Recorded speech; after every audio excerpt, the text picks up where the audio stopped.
Hello everyone. Bharat की प्रमुख नदियों को मैप के थ्रू समझते हैं।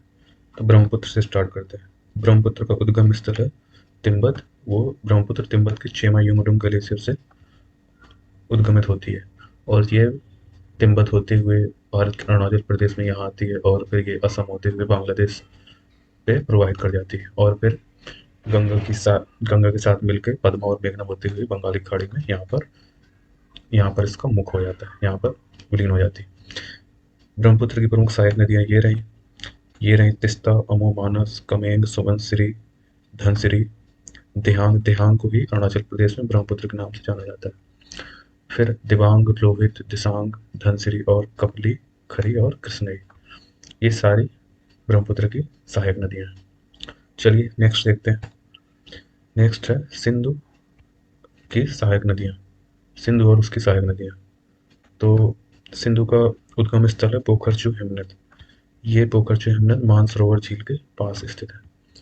यह जो सिंधु नदी है, ये भारत के केवल और केवल लद्दाख रीजन में ही, जो केंद्र शासित प्रदेश है, वहीं पर बहती है और फिर ये पाकिस्तान चली जाती है।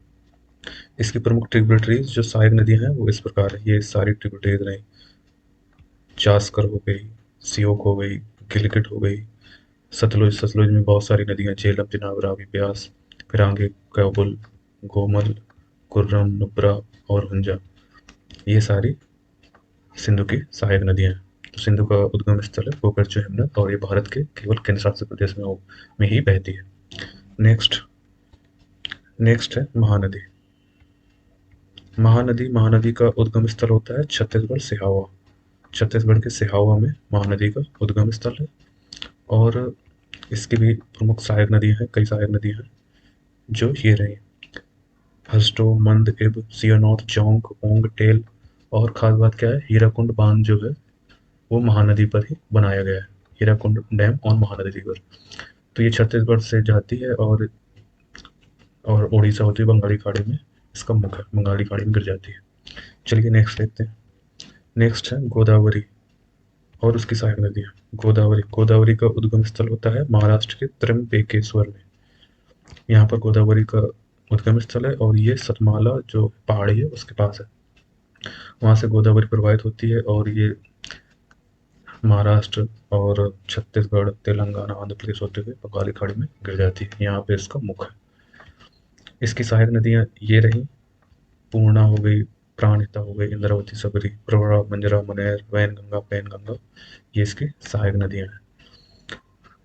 गोदावरी नदी को दक्षिण गंगा या वृद्ध गंगा नाम से भी जाना जाता है। इसका एक अन्य नाम भी है दक्षिणी गंगा या वृद्ध गंगा। तो ये इसकी सारी सहायक नदियाँ रही और इसका जो फेमस नाम हो गया दक्षिण भारत में दक्षिण गंगा या वृद्ध गंगा। चलिए नेक्स्ट देखते हैं। कृष्णा और कावेरी की सहायक नदियाँ। पहले जान लेते हैं इनका उद्गम स्थल कहाँ पर है। कृष्णा का उद्गम स्थल है महाबलेश्वरम, महाराष्ट्र। यहाँ से कृष्णा उद्गमित होती है और इसकी सहायक नदियाँ ये रही।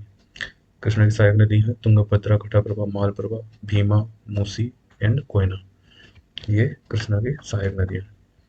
फिर जो कावेरी नदी है, कावेरी नदी कर्नाटक के ब्रह्मगिरी पहाड़ी है जो कर्नाटक में, वहाँ से उद्गमित होती है कावेरी रिवर और इस पर कावेरी फाल भी है और ये तमिलनाडु होते हुए बंगाली खाड़ी में यहाँ पर गिरती है, गल्फ ऑफ मन्नार में।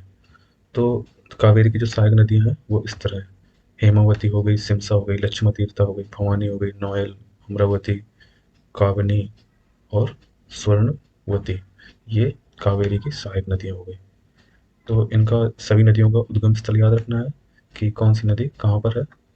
जैसे कि अभी बताया, कृष्णा हो गई महाबलेश्वर महाराष्ट्र, कावेरी हो गई ब्रह्मगिरी हिल, इसके ऊपर हो गई जैसे गोदावरी हो गई ये नासिक के पास सतमाला हिल के पास जो त्र्यंबकेश्वर है वहाँ से। फिर महानदी हो गई छत्तीसगढ़ से हवा से, सिंधु हो गई पोखरची हिमनद से और ब्रह्मपुत्र हो गई चिमायंगुडम ग्लेशियर से। Thank you so much.